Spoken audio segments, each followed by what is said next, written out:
امید اچھی رکھو لیکن تیاری برے حالات کے حساب سے رکھو۔ ہم نے پاکستان حاصل کر لیا لیکن یہ ہمارا مقصد کی ابتدا ہے۔ ابھی ہم پر بڑی ذمہ داریاں ہیں۔ حصول پاکستان کے مقابلے میں اس ملک کی تعمیر پر کہیں زیادہ کوششیں صرف کرنی ہیں اور اس کے لیے قربانیاں بھی دینی ہیں۔ مسلمان جھکنے کے لیے پیدا نہیں ہوا، اگر اسے جھکانے کی کوشش کی تو بابر بن جائے گا۔ یہ ٹیپو سلطان کی صورت میں نمودار ہوگا۔ یہ مر جائے گا لیکن محکومی قبول نہ کرے گا۔ ہم جتنی زیادہ تکلیفیں سہنا اور قربانیاں دینا سیکھیں گے، اتنی ہی زیادہ پاکیزہ، خالص اور مضبوط قوم کی حیثیت سے ابھریں گے، جیسے سونا آگ میں تپ کر کندن بن جاتا ہے۔ میں درست فیصلے لینے پر یقین نہیں رکھتا، بلکہ فیصلہ لے کر اسے بہترین فیصلہ ثابت کرتا ہوں۔ اپنی تنظیم اس طور کیجیے کہ کسی پر بھروسہ کرنے کی ضرورت نہ رہے۔ اس کا یہ مطلب نہیں کہ ہم کسی کے خلاف بدخواہی یا عناد رکھیں۔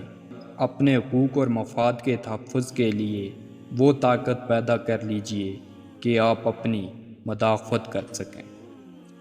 یقین، نظم و ضبط اور بے لوث لگن کے ساتھ دنیا کی کوئی ایسی چیز نہیں جو حاصل نہ کی جا سکتی۔ یہ تلوار جو آپ نے مجھے عنایت کی ہے صرف حفاظت کے لیے اٹھے گی، لیکن فی الحال جو سب سے ضروری امر ہے وہ تعلیم ہے۔ علم تلوار سے بھی زیادہ طاقتور ہے۔ جائیے اور علم حاصل کیجیے۔ لفظ کی اتنی نہیں جتنی قدر و قیمت اقوال کی ہوتی ہے۔ مجھے یقین ہے کہ جب پاکستان کے دفاع اور قوم کی سلامتی اور حفاظت کے لیے آپ کو بلایا جائے گا تو آپ اپنے اسلاف کے رویات کے مطابق شاندار کارناموں کا مظاہرہ کریں گے۔ مجھے یقین ہے کہ آپ پاکستان کے حلالی پرچم کو سر بلند رکھیں گے۔ مجھے یقین ہے کہ آپ اپنی عظیم قوم کی عزت و وقار کو برقرار رکھیں گے۔ ایک شخص بن کر نہ جیو، بلکہ ایک شخصیت بن کر جیو، کیونکہ ایک شخص تو مر جاتا ہے لیکن شخصیت ہمیشہ زندہ رہتی ہے۔ میرے ملک کے لیے میرا عزم غیر متزل ہے اور میں اپنے ملک کے لیے حصولی آزادی کی جد و جہد میں کسی سے ہار نہیں مانوں گا۔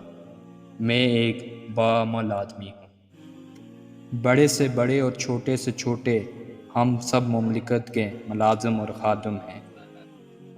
ناکامی میرے لیے ایک نامعلوم لفظ ہے۔ میں آپ کو مصروف عمل ہونے کی تاکید کرتا ہوں۔ کام کام اور بس کام۔ سکون کی خاطر صبر برداشت اور انکساری کے ساتھ اپنی قوم کی سچی خدمت کرتے جائیں۔ ہمیں ایک ایسی ریاست چاہیے جہاں ہم آزادی سے رہ سکیں اور جہاں ہم اپنی مرضی سے اسلامی تہذیب اور اصولوں کے مطابق جی سکیں۔ ہم عموماً اور نوجوان خصوصاً بحث کی اہمیت سے واقف نہیں۔ اگر ہم آج 1 پیسہ بچائیں تو کل یہ 2 پیسے اور اس کے بعد 4 پیسے ہو جائے گا اور یہ سلسلہ یوں ہی جاری رہے گا۔ اپنی بساط سے زیادہ خرچ کرنے اور قرض لینے کی عادت نے ہمیں بحر صغیر میں اپنی خود مختاری سے محروم کر دیا۔ امید، حوصلہ اور جرأت، آپ سب کے لیے یہی میرا پیغام ہے۔ ہم پرعزم ہو کر اپنے وسائل دانستہ اور منظم طریقے سے عمل میں لاتے ہوئے سنگین مسائل کو ایک عظیم قوم حل کر سکتے ہیں۔ علم تلوار سے بھی زیادہ طاقتور ہے، اس لیے علم کو اپنے ملک میں بڑھائیں۔ کوئی آپ کو شکست نہیں دے سکتا۔ کوئی قوم جد و جہد اور قربانیوں کے بغیر آزادی حاصل نہیں کر سکتی۔ آپ تعلیم پر دھیان دیں، اپنے آپ کو عمل کے لیے تیار کریں، یہ آپ کا پہلا فریضہ ہے۔ آپ کی تعلیم کا ایک حصہ یہ بھی ہے کہ آپ دور حاضر کی سیاست کا مطالعہ کریں، دیکھیں کہ آپ کے گرد دنیا میں کیا ہو رہا ہے۔ ہماری قوم کے لیے تعلیم موت اور زندگی کا مسئلہ ہے۔